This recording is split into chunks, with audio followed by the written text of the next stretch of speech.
Looks like I'm live there, folks. If you're in there, pop in and comment and join in the chat. I'm going to try not to do super long live stream today. Super long live stream. Say that a few times. Yeah, it's a beautiful current temperature is 21.8 degrees Celsius with, oh, look at that. It's already crapped out on me.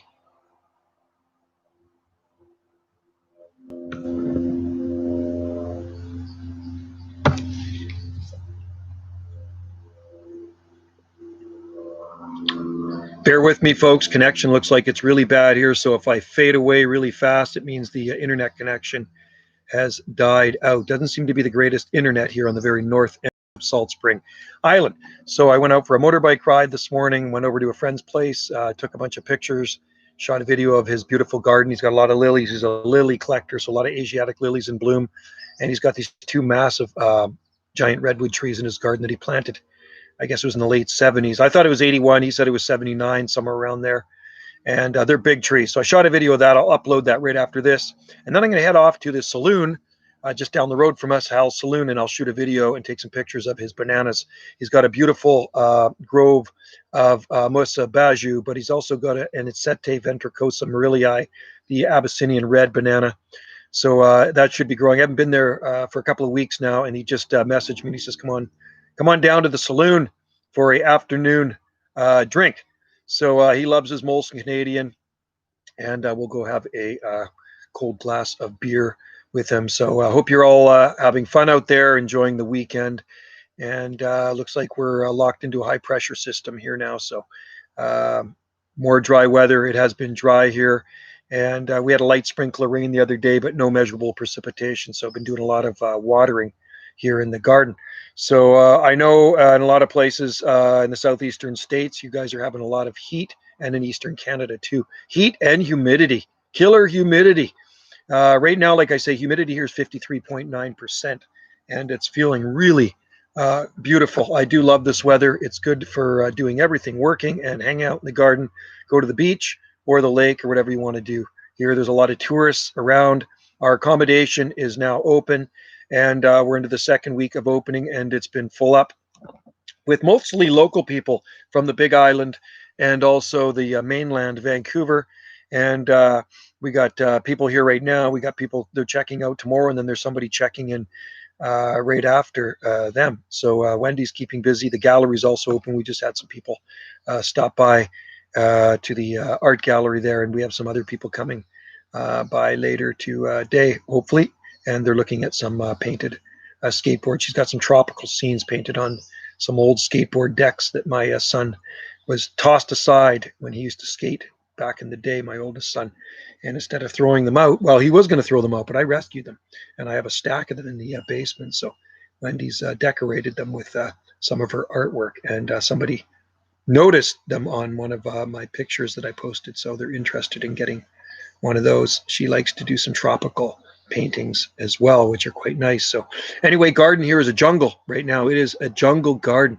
And it was really nice. The other day we had some B&B guests check in, and I noticed they had a bunch of plants in the front by the front door where they were staying, because the B&B is quite separate from where we are. It's at the other end of the house. We have a long house, so it's at the end of the house. You don't even really have to see the people ever. They have their own separate entrance, driveway, and everything. And I saw a cactus down there when I was watering. Oh, that's pretty cool. These people bought a cactus for their garden. They live up island in Comox, quite north of here. And cactus will do well up there because there's some big palms growing up there too. And Wendy said they bought it for us, for our garden. So I just planted it yesterday and shot a video of it so you can see it's an Opuntia cactus, and I'm not sure the species.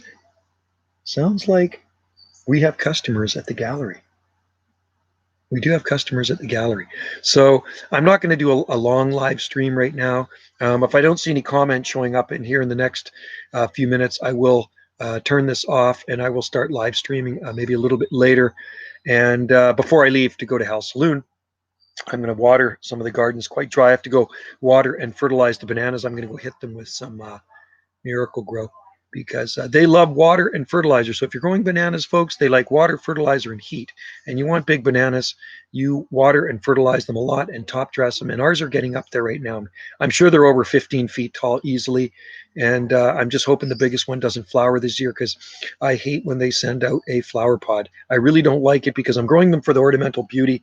And once Musabaju flower, that's the end of the plant, but then the pups take over.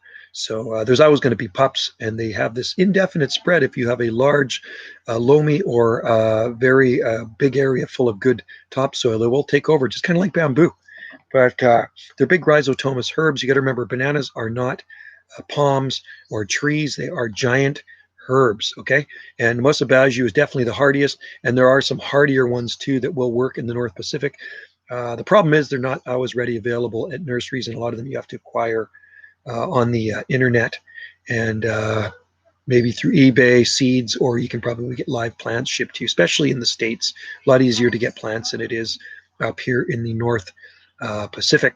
And like I said, Baju is very common here. Never used to be years ago, but they're common here. Costco sell them, and Home Depot sells them. Most every nursery has Baju, and they're propagated by offset division of the separating the pups from the mother plants, which is really easy to do. You got your mother plant, the banana, and then you got your pups coming off the bottom of it. So they kind of grow like this, and then there's roots come off those pups. So if you take a shovel and you go between the baby and the mother plant and you go straight down, you can dig around it and pull it away. And if you have roots on that pup, it will grow. If you don't have any roots on the pup, then it's not going to grow. So I always make sure you got roots on them. I've separated a lot of bananas in my lifetime, and every single one of them has made it, because I made sure they do have roots on it, and I know how to separate them. So I've been growing bananas in our garden since 1989. So 31 years, going on 32 years now of Musabaju banana growing.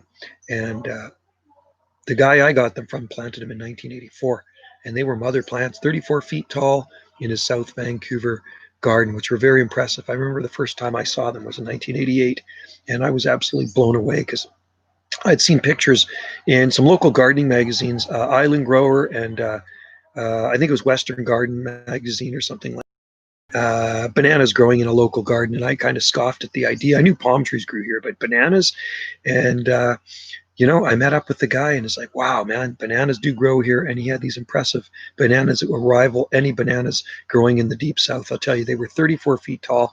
And I asked him, how tall do you think those bananas are? And he says, well, you see that flagpole, Joe? It's 38 feet to the top, and the leaves were just about 4 feet, just below the top of the flagpole. So to the top of the leaves, they were 34 feet tall. Musabaju Japanese fiber banana. And I'll remind you that bananas we grow here are strictly ornamental beauty. They do produce small fruit, but they're not palatable. They're not an edible fruit on them. They're not grown for eating, put it that way. They are grown for fiber, for making clothes and paper. And they say they originate in southern Japan, the Ryukyu Islands, like Okinawa. But I read somewhere, and it might have been in Hortus 3, that they actually originated in China.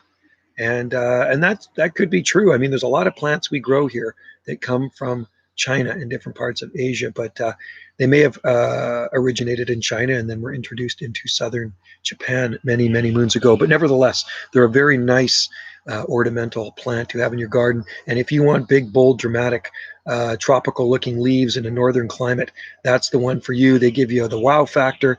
And this is the type of garden we like to grow, exotic plant growers. You want the wow factor. And that's why we grow palms. I mean, I am in Canada.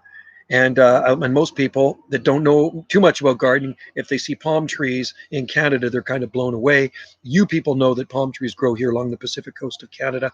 And this is the only place palm trees can survive year-round, is along the Pacific coast. There are people that grow them in other parts of Canada, but they are always going to need winter protection, or they will be toast in the winter. The winters are just far too cold there. But here, Trachycarpus thrives. Those are my seed-grown babies, like I've said before, and they just absolutely thrive in this climate. And this spring has been absolutely beautiful for growing bananas. No complaints.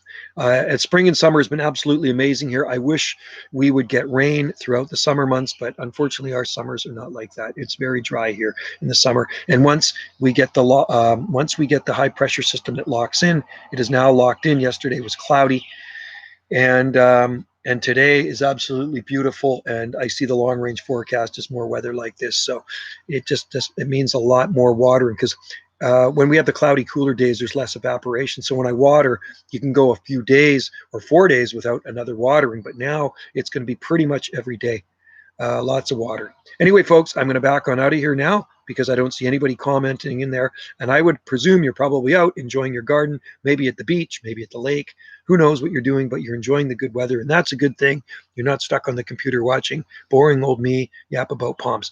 So this is going to be a short Palmcast today, but stay tuned. I might be on a little bit later before I head over to Hal's Saloon.